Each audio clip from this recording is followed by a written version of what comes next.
नमस्ते बच्चों, स्वागत है आप सभी का आपके अपने YouTube चैनल राजेश गुरुजी। क्लास स्टार्ट करने से पहले क्लास का लिंक अपने सहपाठियों को जरूर शेयर करें ताकि उनको भी इस क्लास का लाभ मिल सके। और यदि आप हमारे चैनल पर पहली बार आए हैं तो चैनल को सब्सक्राइब करना ना भूलें। तो चलो स्टार्ट करते हैं आज की क्लास। तो मॉडल नंबर 13 चल रहा था जिसके हमने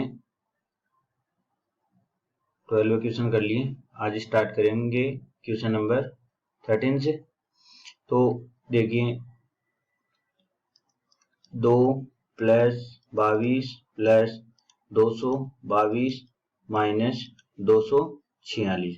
देखो पहले तो इनको ऐड करेंगे, 2 जोड़ेंगे 22 में तो 24 और 24 को इसमें जोड़ेंगे तो कितने होंगे 6 4 2 246।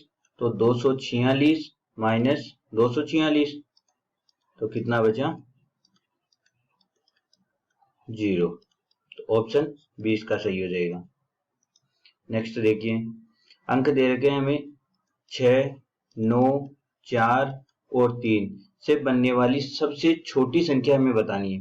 तो देखो सबसे छोटी संख्या बनाने के लिए सबसे छोटा अंक, तो सबसे छोटा अंक हो गया 3, उससे बड़ा 4, फिर उससे बड़ा 6 और फिर उससे बड़ा 9। तो संख्या बन गई हमारे पास में 3469। तो ये हो जाएगा ऑप्शन डी, इसका सही हो जाएगा। ठीक है। नेक्स्ट देखिए दिनेश को प्रति माह 15 रुपए जेब खर्च मिलता है। यदि वह प्रति माह 12.5 रुपए खर्च करता है तो एक वर्ष में वह कितना धन बचाता है। देखो एक महीने का जेब खर्च मिलता है उसे, जेब खर्च, वो भी एक महीने का, कितना 15 रुपए। अब ये कह रहा है कि यदि वह प्रति माह 12.5 रुपए खर्च करता है तो वह एक वर्ष में कितना धन बचाएगा। देखो जेब खर्च मिल रहा है उसे 15 रुपए और खर्च कर रहा है वो 12.5 रुपए प्रति महीना। तो बचाया कितना, बचाया वो 15 में से 12.5 को घटा देते हैं तो कितना बचा 2 रुपए 50 पैसे। ये तो एक महीने का है, बताना कितने का है 12 महीने का, यानी कि एक वर्ष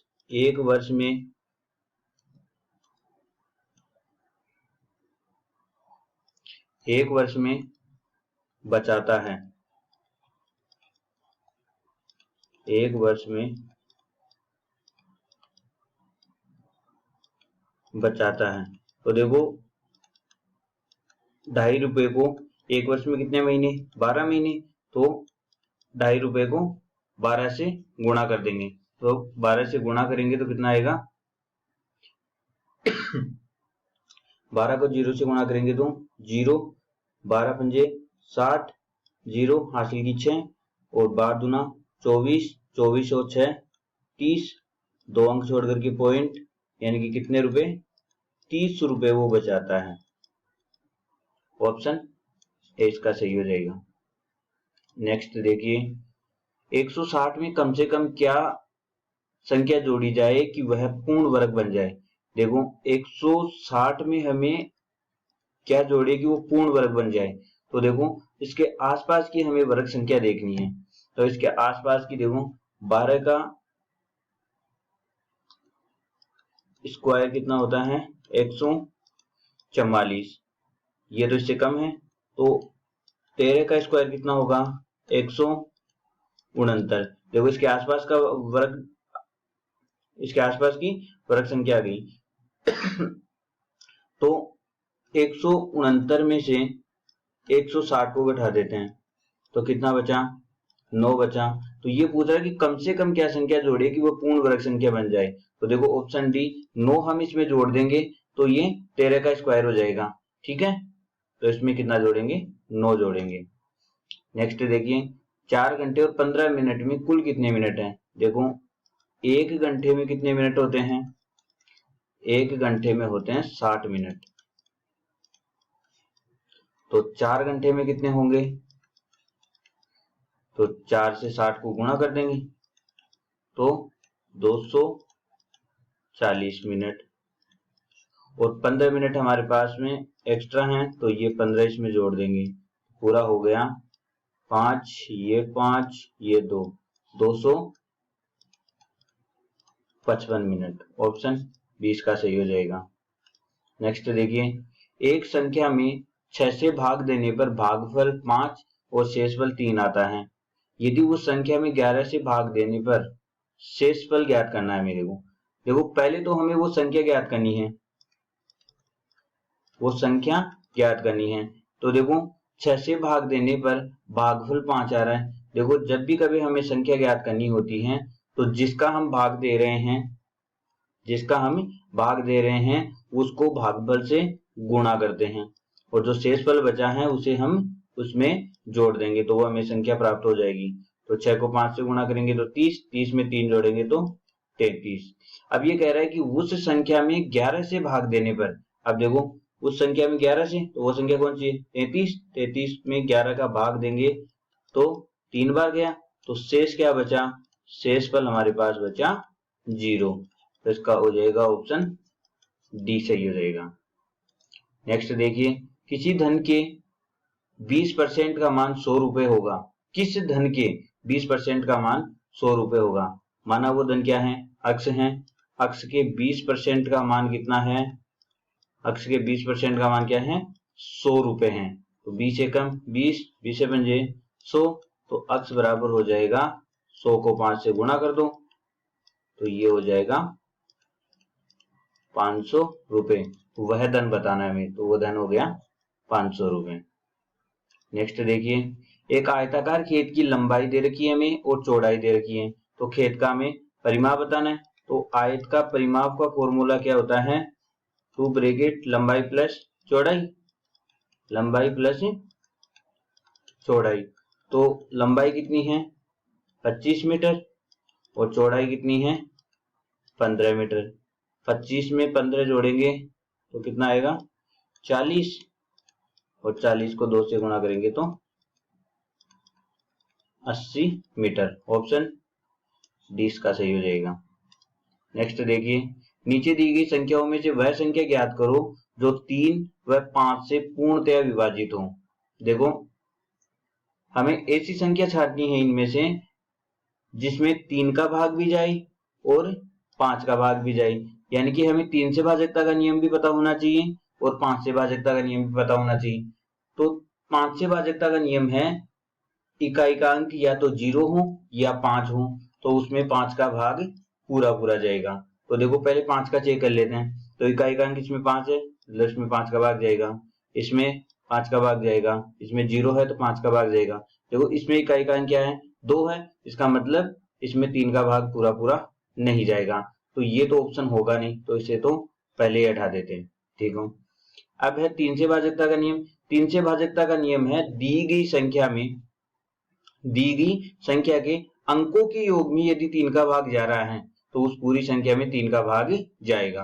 तो देखो अंकों का योग करेंगे, 5 और 4 9, 9 और 1 10, 10 में 3 का भाग, 10 में 3 का भाग नहीं जाएगा, इसका मतलब ये नहीं होगी।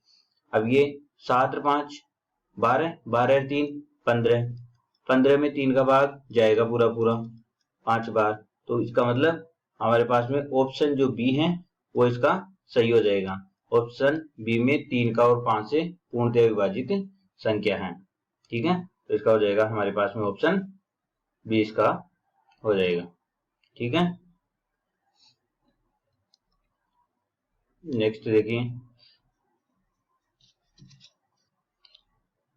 2 अंकों की बड़ी से बड़ी और 2 अंकों की छोटी से छोटी संख्या का अंतर ज्ञात करना है। देखो 2 अंकों की बड़ी से बड़ी, 2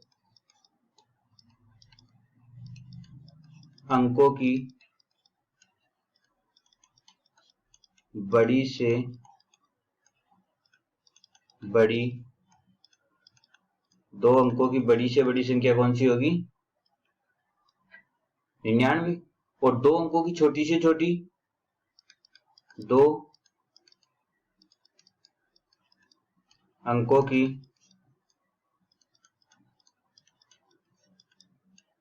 छोटी से छोटी संख्या कितनी होगी? 10 होगी। और इसका हमें क्या बताना है? अंतर, यानी कि बड़ी संख्या में से छोटी संख्या घटा देंगे तो ये आ जाएगा 89। तो अंतर क्या आ गया? 89। तो ऑप्शन ए इसका सही हो जाएगा। नेक्स्ट देखिए, 7 से विभाजित होने वाली संख्या ज्ञात करनी है। देखो 7 से विभाजित होने वाली संख्या हमें बतानी है। देखो 7 से भाजकता का नियम क्या था कि इकाई अंक है, उस इकाई अंक को 2 गुना करना है।